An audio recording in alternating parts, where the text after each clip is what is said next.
కల్తీ వ్యవహారం మీద మేము చర్చకి సిద్ధంగా ఉన్నాము, మీరు చర్చకి సిద్ధంగా ఉన్నారా? మీరు ఏదైతే ఆరోపణలు చేస్తున్నారో ఆరోపణలకి సంబంధించి సాక్ష్యాలు తీసుకురండి, సాక్ష్యాలు తీసుకొచ్చి మాట్లాడండి.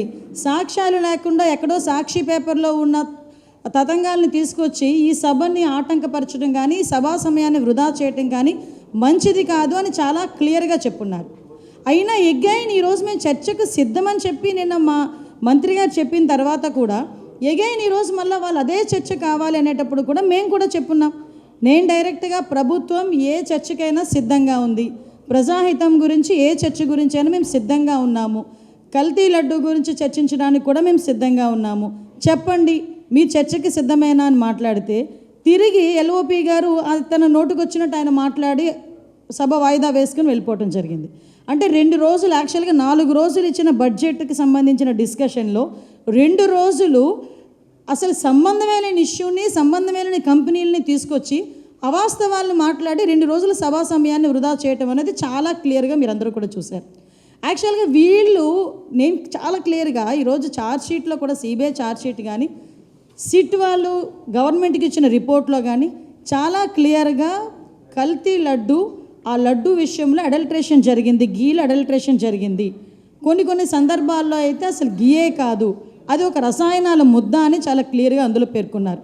అట్ ద సేమ్ టైం అందులోని కూడా చాలా క్లియర్గా ఇందులో 240 కోట్ల రూపాయలు స్కామ్ జరిగింది. అది ఎవరెవరు జేబుల్లోకి వెళ్ళినాయో కూడా అన్నీ కూడా క్లియర్గా మేము బయటకు తేటతెల్లం చేస్తాము అని కూడా చాలా క్లియర్గా చెప్పారు. వైవి సుబ్బారెడ్డి సాక్షాత్తు జగన్మోహన్ రెడ్డి బాబాయ్ ఇందులో అడల్ట్రేషన్ జరిగింది అని చెప్పి ఆ రోజు ఒప్పుకున్న సందర్భం, మొన్న రీసెంట్గా ఒప్పుకున్న సందర్భం. అదేవిధంగా ఎన్డీడీబీ రిపోర్ట్లో కూడా ఇందులోని కల్తీ జరిగింది, లడ్డూలోని నెయ్యిలో కల్తీ జరిగింది అని చెప్పి క్లియర్ చేసిన సందర్భం. మైసూర్ ల్యాబ్లో కూడా చాలా క్లియర్గా వాళ్ళు గవర్నమెంట్లో ఉన్నప్పుడే 2020లోనే వాళ్ళు గవర్నమెంట్లో ఉండేటప్పుడే ఇలా అడల్ట్రేషన్ జరిగింది అని చెప్పినప్పుడు దాని అంతటిని కూడా దాచిపెట్టిన విషయం వాస్తవం కదా. ఈ విషయాలన్నీ మాట్లాడండి రా బాబు అంటే లేనిపోని వ్యవహారాలన్నీ. మీరు ఒక్కసారి క్రానలాజికల్గా కూడా చూసుకుంటేనండి, ఇంతకుముందు ఇలాగే సభా సమయాన్ని అవాస్తవాలను తీసుకొచ్చి సభలో పెట్టి కొన్ని రోజులుగా సభను జరగకుండా చేసిన సందర్భాలను కూడా మీకు గుర్తు చేయాలి. మీకు లాస్ట్ టైం మీ అందరికీ గుర్తే ఉంటుంది పింక్ డైమండ్. మీరందరూ ఎవరు కూడా మర్చిపోలేని మాట అది. పింక్ డైమండ్, దేవుడి మెడలో ఉండాల్సిన పింక్ డైమండ్ చంద్రబాబు నాయుడు గారి ఇంట్లో ఉంది, లేకపోతే బ్రాహ్మణి గారి మెడలో ఉంది అని చెప్పి సభా సమయాన్ని వృధా చేసి సభను కూడా స్తంభింపచేస్తామని చెప్పే పరిస్థితి నుంచి రీసెంట్గా అసలు పింక్ డైమండే లేదు అనే పొజిషన్కి వచ్చే పరిస్థితి కనిపించింది. అదేవిధంగా ఒకసారి సభలో కూడా 32 మంది డిఎస్పీలని ఒకే సామాజిక వర్గానికి వాళ్ళు చెందిన వాళ్ళకి ప్రమోషన్స్ ఇచ్చారు అని చెప్పి ఒక రకమైన స్లోగన్ తీసుకొచ్చారు. ఆ తర్వాత మనం చూస్తే అంటే వీళ్ళు చేసిన తప్పుల్ని పక్క వాళ్ళ మీద నెట్టాలి అంటే ఎక్కడ కూడా చిన్నపాటి సంకోచం కూడా ఉండదు. అదేవిధంగా బాబాయ్ హత్యని తీసుకొచ్చి నెక్స్ట్ డే మార్నింగ్ సాక్షి పేపర్లో చంద్రబాబు నాయుడు గారి చేతిలో కత్తి పెట్టి గొడ్డలు పెట్టి ప్రెస్లోని నారాసుర రక్త చరిత్ర అనేసిన సందర్భం, కోడికత్తి వ్యవహారాన్ని కూడా ఏదో సింపథైజర్లు తీసుకోవాల్సిన సందర్భం. ఇవన్నీ ఎందుకు చెప్తానంటే వీళ్ళ తాలూకా నేచర్ ప్రజలకి తెలియజెప్పాలి. అంటే ఈరోజు కల్తీ జరిగింది దాని గురించి చర్చించండి రా బాబు అంటే ఈరోజు ఇందాపూర్ కంపెనీ గురించి, హెరిటేజ్ గురించి మాట్లాడే సందర్భం నేను కూడా చాలా క్లియర్గా చెప్తా. హెరిటేజ్ సంస్థ అనేది 34 సంవత్సరాలుగా ఉన్న సంస్థ.